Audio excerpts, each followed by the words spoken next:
Primera de Corintios, capítulo 1, versículo 18, Nuevo Testamento. Después el libro de Romanos, carta del apóstol Pablo a la iglesia de Corinto. Y está escrito: porque la palabra de la cruz es locura a los que se pierden, pero a los que se salvan, esto es a nosotros, es poder de Dios. Pues está escrito: destruiré la sabiduría de los sabios y desecharé el entendimiento de los entendidos. ¿Dónde está el sabio? ¿Dónde está el escriba? ¿Dónde está el disputador de este siglo? ¿No ha enloquecido Dios la sabiduría del mundo? Pues ya que en la sabiduría de Dios el mundo no conoció a Dios mediante la sabiduría, agradó a Dios salvar a los creyentes por la locura de la predicación.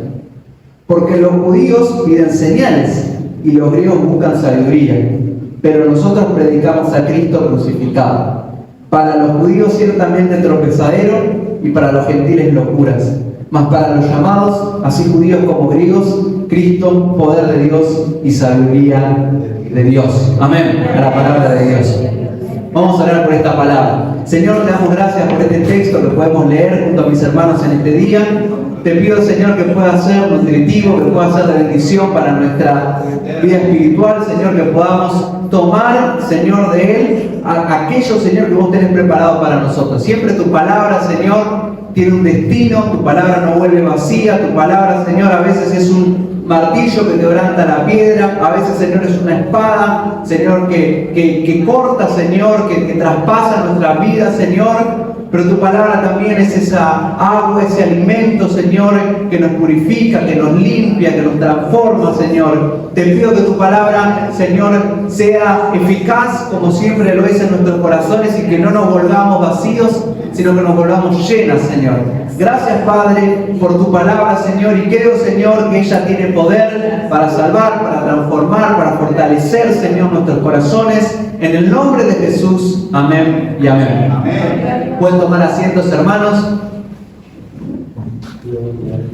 Leí esta mañana este texto y creo que es un texto muy interesante para estos tiempos, porque se evidencia más que nunca lo que este texto nos explica. Dice: porque la palabra de la cruz, es decir, Pablo se refiere, cuando dice la palabra de la cruz, al Evangelio, ¿sí?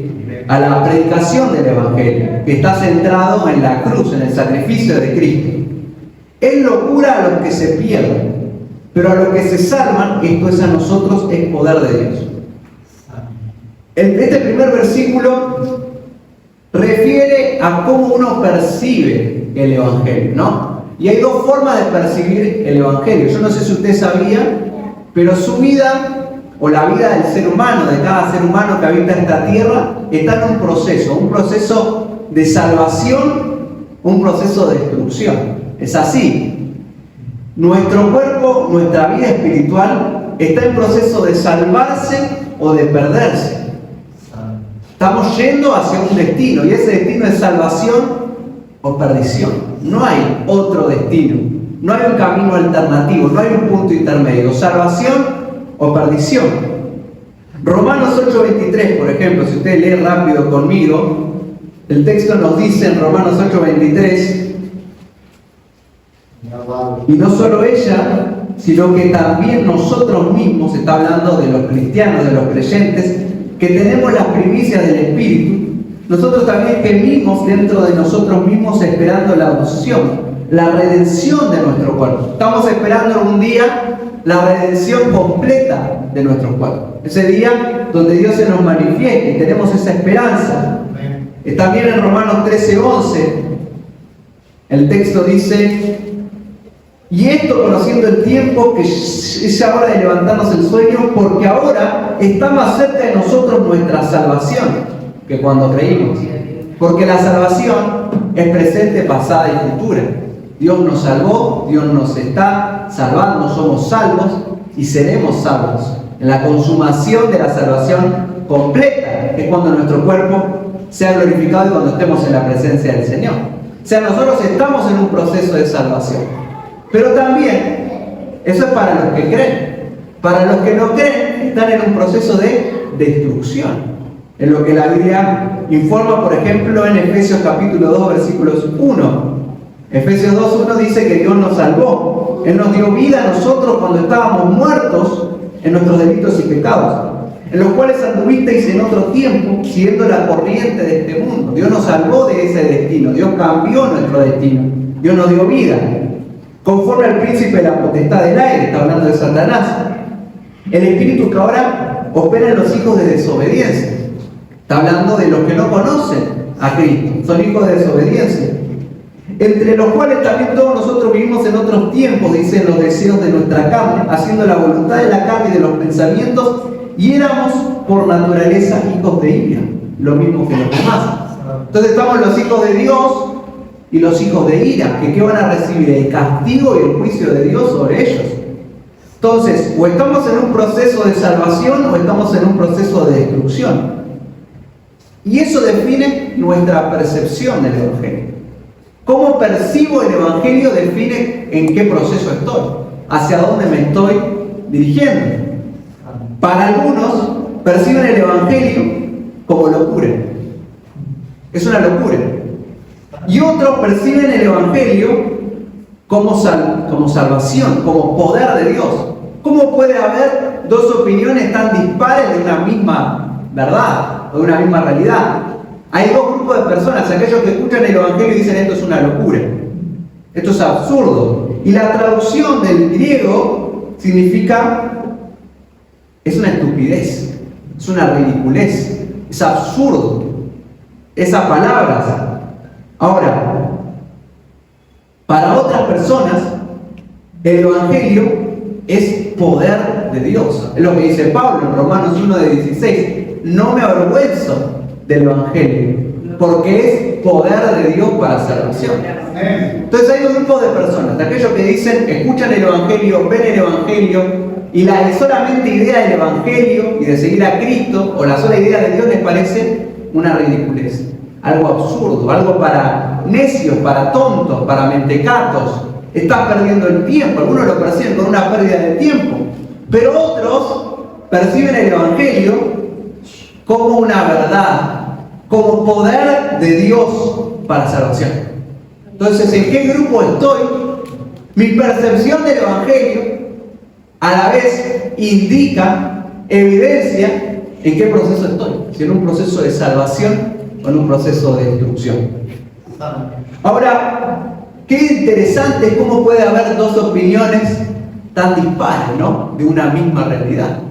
Como a veces se escucha hablar en términos políticos, ¿no? Dice, hay una grieta, los que están a favor y los que están en contra. Y parece que está todo polarizado. Bueno, en términos del Evangelio también. Parece que están los que creen y los que no creen.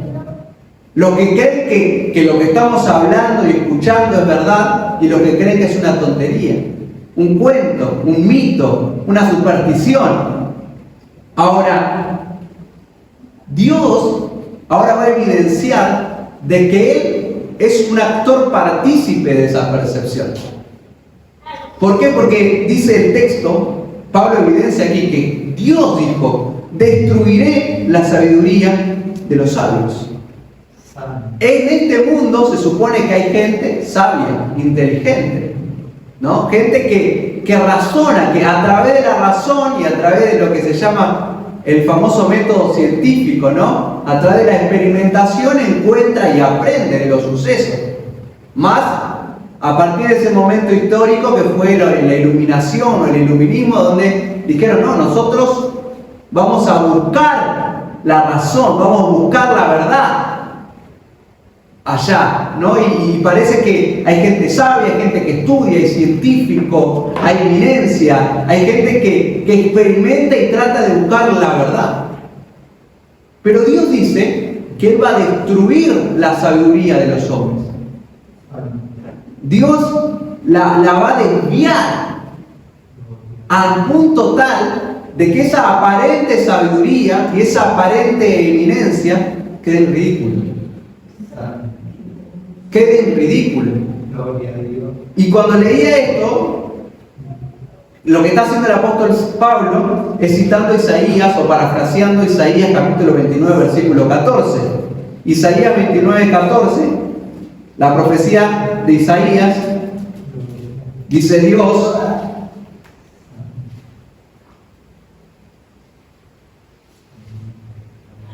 por tanto, he aquí que nuevamente excitaré yo la admiración de este pueblo con un prodigio grande y espantoso, porque perecerá la sabiduría de sus sabios y se desvanecerá la inteligencia de sus entendidos. Esto ya se evidencia hoy en día en nuestra sociedad. Como hay gente aparentemente tan inteligente, tan eminente y tan sabia, que cae en pensamientos o en razonamientos tan absurdos y que niega y que le da la espalda a la verdad de Dios. Pero esto es algo que Dios dijo que iba a hacer. La sabiduría humana va a ser destruida gradualmente y el punto culmine de esa destrucción va a ser cuando venga Cristo. Hoy mismo ya estamos viendo cómo cada vez más y más la sabiduría del hombre empieza a degradarse. Y esa explicación está en el libro de Romanos capítulo 1, versículos 22 al 25. ¿Por qué Dios confunde al hombre? ¿Por qué Dios lo lleva en su razonamiento y en su entendimiento y en su estudio y en su capacidad al error? Porque profesando ser sabios, dice Romanos 1:22, se hicieron necios. Aparentemente son sabios, pero Dios los hace necios. ¿Por qué? Porque cambiaron la gloria de Dios incorruptible en semejanza de imagen de hombre corruptible, de aves, de cuadrúpedos y de reptiles. Dice: por lo cual también Dios los entregó a la inmundicia en la concupiscencia de sus corazones, de modo que deshonraron entre sí sus propios cuerpos, ya que cambiaron la verdad de Dios por la mentira. Voluntariamente ellos prefirieron la mentira, honrando y dando culto a las criaturas antes que al Creador, el cual es bendito por los siglos. Romanos 1:28 al 32 dice: como ellos no aprobaron tener en cuenta a Dios, el hombre le dio la espalda a Dios. Quiere buscar la verdad fuera de Dios. ¿Qué hizo Dios? Dios los entregó a una mente reprobada. ¿Sí? Dice: para hacer cosas que no convienen, estando atestados de toda injusticia, fornicación, perversidad, avaricia, maldad, llenos de envidia, homicidios, contiendas, engaños y malignidades, murmuradores, detractores, aborrecedores de Dios, injuriosos, soberbios, altivos, inventores de males, desobedientes a los padres, necios, desleales, sin afecto natural, implacables, sin misericordias, quienes, habiendo entendido el juicio de Dios, que los que practican tales cosas son dignos de muerte, no solo las hacen, sino también que también se complacen con los que las practican. Dios ve a un hombre que prefiere su sabiduría humana y le da la espalda. Entonces Dios le entrega al pecado para que el hombre que dio la espalda a Dios se pierda y que tenga una mente reprobada, una mente incapaz de percibir las cosas espirituales. Y esa mente reprobada le va a llevar a la destrucción. Es lo que dice el texto, donde Dios dice que va a destruir la sabiduría de los sabios. Y cuando Pablo está hablando aquí de sabiduría, no está hablando de la sabiduría de Dios, no está hablando de la sabiduría del cielo, no está hablando de la verdadera sabiduría, está hablando de la sabiduría del hombre, de la filosofía, del razonamiento humano. Dios va a destruirla, va a desechar el entendimiento de los entendidos. Hoy mismo, el versículo 20 dice: ¿dónde está el sabio? Miremos a nuestro alrededor, miremos lo que se supone que en nuestra sociedad son los que saben, los que gobiernan, los que legislan. ¿Cómo tienen una mente reprobada? ¿Cómo impulsan cosas que van contra la voluntad de Dios, que van contra el bien de la sociedad, de la civilización, y que lo único que traen es destrucción? Porque creyendo ser sabios, le dieron la espalda a Dios y Dios los entregó a una mente reprobada. ¿Dónde está el sabio? Pablo hace referencia nuevamente a Isaías 19:12, donde el profeta se refiere a los sabios de Egipto. Isaías 19:12, lo que se suponía que era una potencia en ese entonces, Dios lo va a avergonzar. Isaías 19:12. ¿Dónde están ahora aquellos tus sabios que te digan ahora o que te hagan saber qué es lo que Jehová de los ejércitos te ha determinado sobre Egipto? Luego dice, ¿dónde está el escriba? Porque en su momento los asirios tenían escribas que lo que hacían era contar el botín de las ciudades que ellos conquistaban. Y Dios iba a avergonzar a los asirios, no permitiéndoles contar, digamos, el botín por conquistar Jerusalén. Porque cuando Sennacherib invade a Judá, al final termina siendo avergonzado. Entonces es como que el escriba se queda sin trabajo, sin nada que contabilizar, porque no ganan esa guerra. Isaías 33:18 habla de eso. ¿Dónde está el disputador? Dice el texto. Y es una palabra que significa aquel que le gusta argumentar, discutir sobre cuestiones filosóficas. Lo que Pablo está diciendo es, ¿no ha enloquecido Dios la sabiduría de este mundo? ¿No ha ridiculizado Dios la sabiduría de este mundo? La sabiduría de este mundo no es absurda. Anotaba acá solo modo de ilustración. El otro día escuchaba una entrevista de quién es hoy el presidente argentino. Y se jactaba de que su gobierno logró, entre otras cosas, la legalización del aborto, el DNI para la gente no binaria, que representa menos del 1% de la población del país. Ese era su logro político. Y lo decía con orgullo. Cosas que van en contra de la voluntad de Dios. Cosas que van en contra del sentido común. Cuando hay gente que tiene hambre, cuando hay pobreza, cuando hay inflación, por nombrar cosas. Pero eso evidencia el absurdo en el que está metido la mente de la gente de los que se suponen que son sabios y que tienen responsabilidades sobre la sociedad. Es ridícula. Pero hay gente que ve esa ridiculez y la toma como algo serio. Ahora, cuando ven la palabra de Dios, lo ven como algo ridículo. Y acá es lo que Pablo va a decir. Dice, ya que en la sabiduría de Dios, el mundo no conoció a Dios mediante la sabiduría, sino que agradó a Dios salvar a los creyentes por la locura de la predicación. Me gusta la versión de la NTV respecto a este versículo. Dice, Dios ha hecho, no sé si lo tenemos ahí para proyectar en el versículo 21, Dios ha hecho, si no te espero, 1 Corintios 1:21, Dios ha hecho que la sabiduría de este mundo, sí, 1:21, si no lo leo acá, ya que Dios en su sabiduría se aseguró de que el mundo nunca lo conociera por medio de la sabiduría humana. Usó nuestra predicación ridícula para salvar a los que creen. Lo que está diciendo el apóstol es, Dios no permite que mediante el entendimiento y el razonamiento humano se llegue a la verdad del Evangelio. La verdad del Evangelio es sencilla, la puede entender un niño, la puede entender el más simple de los mortales. Se trata de una verdad que la podemos asimilar, que la podemos entender nosotros, sin importar la formación que tengamos.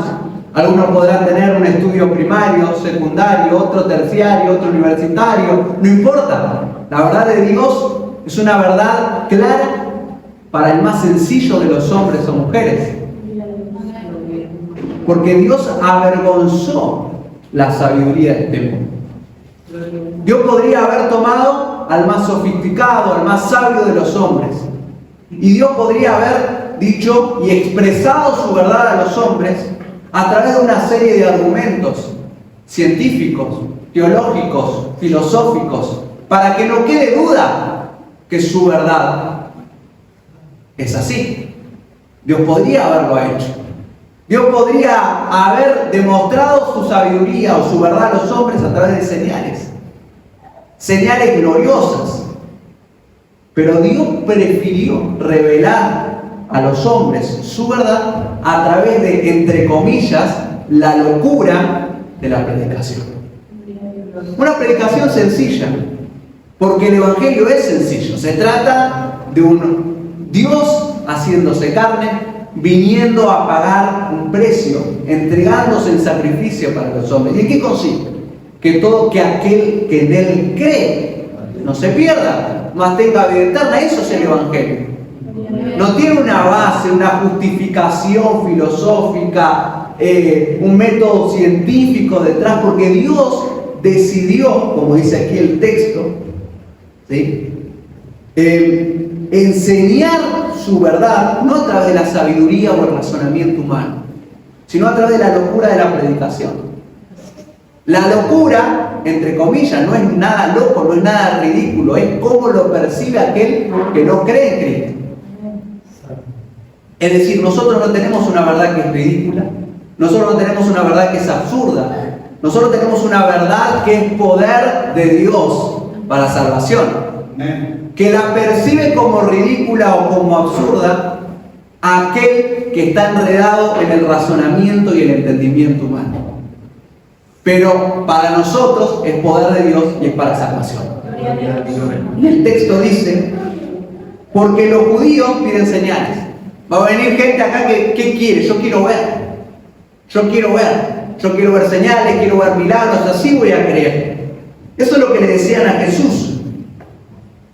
Se lo dijo Tomás, ¿no?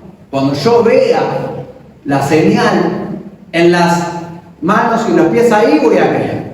O como le dijeron los judíos, los fariseos de ese tiempo, Señor, muéstranos, queremos una señal de que vos sos quien decís ser. Y dijo, esta generación perversa demanda una señal, pero señal no les será dada. Los judíos en su idiosincrasia, en su cultura, querían ver, querían evidencia, algo que entre por los ojos. ¿Y los griegos qué querían?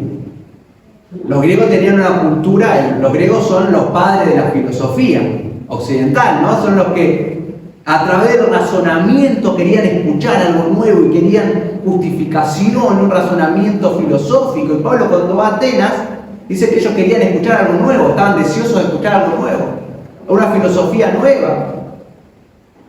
Pero nosotros, dicen, no damos señales, ni damos un argumento filosófico. Nosotros lo único que hacemos es predicamos a Cristo y a Cristo crucificado, y eso es suficiente. Entonces a veces creemos o a veces caemos en la idea de que nuestro mensaje es débil. Pero la noticia que nos da este texto es que nuestro mensaje no es débil. Nuestro mensaje es poderoso y tiene poder en sí mismo. Y Pablo dice, yo no necesito agregarle un argumento filosófico a mi mensaje. No necesito agregarle evidencia histórica, científica, para convencerlos. El mensaje de Cristo en sí mismo es poderoso y no necesito agregarle nada más. No necesito agregarle nada más porque es poderoso en sí mismo y tiene poder para salvar. Y no me avergüenzo de ese evangelio, porque es poder de Dios para salvación, para el que cree. No necesito hacer una señal, no necesito agregarle nada a la palabra. Fíjese lo que dice 1 Corintios capítulo 2. Cuando fui a vosotros para anunciarles el testimonio de Dios, no fui con excelencia de palabras o de sabiduría. No fui diciendo con palabras sofisticadas, como los griegos, digamos, que ustedes están acostumbrados. Porque no me propuse, pues me propuse no saber entre nosotros cosa alguna, sino a Jesucristo y a este crucificado. Eso es lo que hizo Pablo. El mensaje de Cristo es suficiente. No necesito agregarle nada más. No necesito agregarle filosofía, psicología, argumentación digamos, científica. Está bueno tener conocimiento de todo eso, pero el mensaje de Dios es sencillo para los hombres. Arrepentimiento, salvación y fe. En eso consiste. Y si alguno creía que el mensaje que tenemos es débil, es insuficiente, no va a convencer a los demás. El que quiere buscar, el que quiere señales, señal no le va a ser dada. El que quiere argumentación filosófica, no le va a ser dada. El Evangelio es tal y como es, y es poderoso tal y como es. Y es salvación para el que lo cree, y poder para el que lo cree, y para el que no le cree va a ser algo ridículo. Pero es suficiente. Y Cristo crucificado es suficiente. Y es el mensaje que tenemos que predicar, y no tenemos que avergonzarnos de ello, porque es lo suficientemente poderoso para salvar. Amén. Dice, me falta acá un versículo que estaba leyendo y que me quedaba esto. Versículo 20, que ahí me salté esa pregunta que creo es un buen epílogo para esto. Dice, ¿no ha enloquecido Dios la sabiduría de este mundo? Dios cada vez más, lo que está diciendo este texto, es que Dios cada vez más va a ridiculizar la sabiduría de este mundo. Y eso lo vamos a percibir nosotros. El mundo va a ir más por verdades y caminos que a la verdad de aquel que percibe las cosas espiritualmente son ridículas o absurdas. Van a preferir la mentira, van a preferir el absurdo, van a ir más hacia el pecado y hacia el pecado. Tenía acá también la anotación, ahí les leo.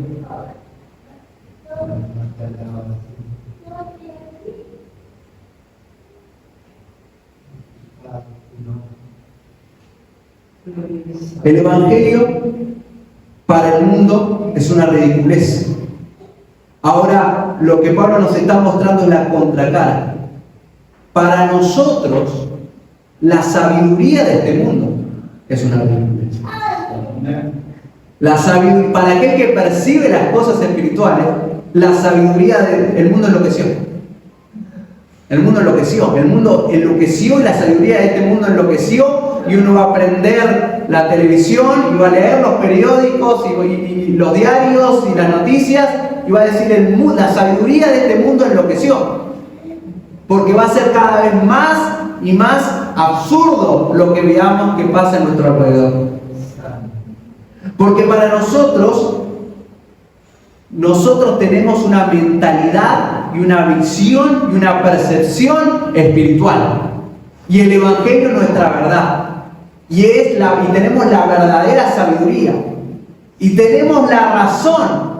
Porque al haber encontrado a Cristo, Él dijo, yo soy el camino y la verdad y la vida. Nosotros no es arrogancia, no es soberbia. Tenemos la verdad.